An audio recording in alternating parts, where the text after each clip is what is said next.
Neil Oliver has consistently pointed out how COVID has led to a crisis in leadership, and he joins me now to react to Starmer's address. Neil, you say Starmer's speech was a 10-minute-long suicide note on behalf of the Labour Party. Explain. They are, as the Tories are, as the Conservatives are, they are devoid of ideas. They are a void, or the Conservatives are a void into which Labour are just being pulled as though into a black hole. These parties are relics. They are shadows and hollow echoes of what either of them used to be. The Conservatives are not Conservatives. The Labour Party no longer represent the working class. They don't represent Britain.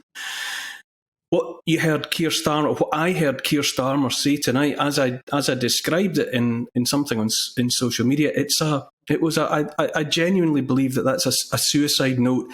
If we needed to have it underlined that the opposition is nothing of the kind, is just an emptiness, a tissue paper, an insubstantial, inconsequential nothingness. If that is all that stands up and, in inverted commas, holds the feet of the Conservative government to the fire, then it's all over. And it is undoubtedly, and for generations to come, it is all over for the Labour Party. The Labour Party no longer exists. Fascinating analysis, and I think a lot of people will agree with that. Neil, do we need to find some hope, though, in the fact that there is an opposition emerging, and it's emerging from within the Tory party?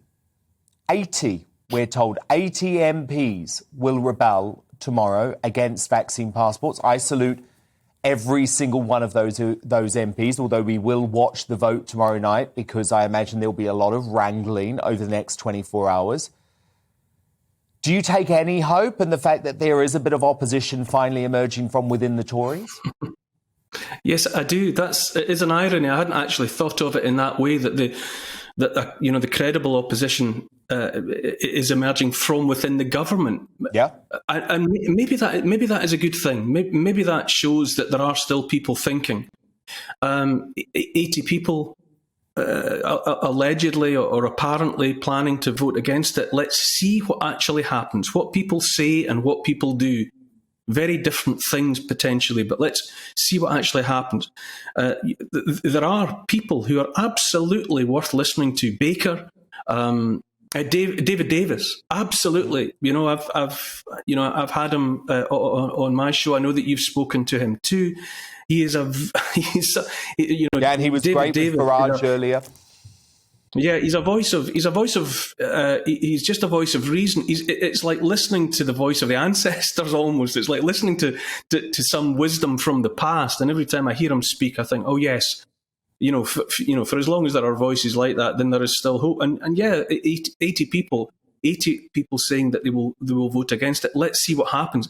I think though, let's watch. And if in fact Boris Johnson's fabled actual 80-seat majority, if 80 rebel MPs undo that, if the vote then goes through because of Labour voting with the government, then that will say something very profound.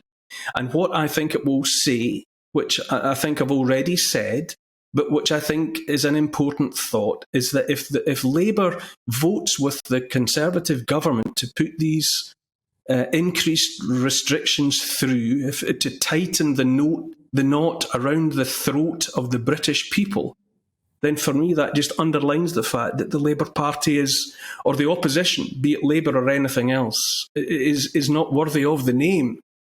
It will say that they are nothing of substance, because I think there's something frightening, significant, important that has to be noticed.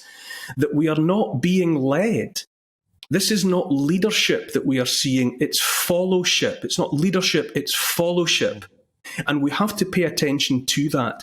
The Conservatives are watching what they think what they think the assumed majority of the population of the people want, and they are acting in that regard. Similarly, the Labour Party, the opposition, they are doing the same thing. And so they are just watching. This is political expediency. They are just trying to do what they think will garner them support for their, for their political existence. Political expediency in place of doing that which is right, that which is moral, is indefensible in a time of great need. And what we are in here, the situation in which we find ourselves, is a time of great need. And what I suspect we are going to see is that neither the Conservative government nor the Labour Party in opposition are going to do what the country needs. It's all very well saying that there might be a small cohort within the Conservative Party that are going to do what needs to be done, but what it shows up is that we are not being led. We are devoid of leadership. There is nothing of substance at the heart of the British establishment. And it's going to take something else. It's going to take the people. Because I've said it on my show, I've heard you say similar, we are the many. And at the moment, we are being misled by the few. And the time has absolutely come when the many have to make plain to the few that what is being done is wrong, immoral, unethical, and we want it set right.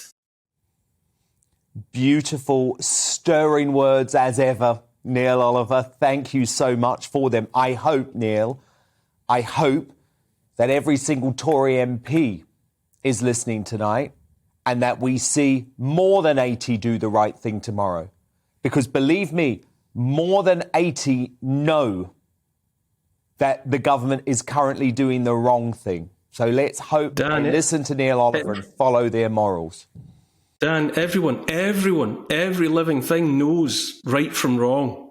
And the time is now upon us for those who know what's right to do what's right.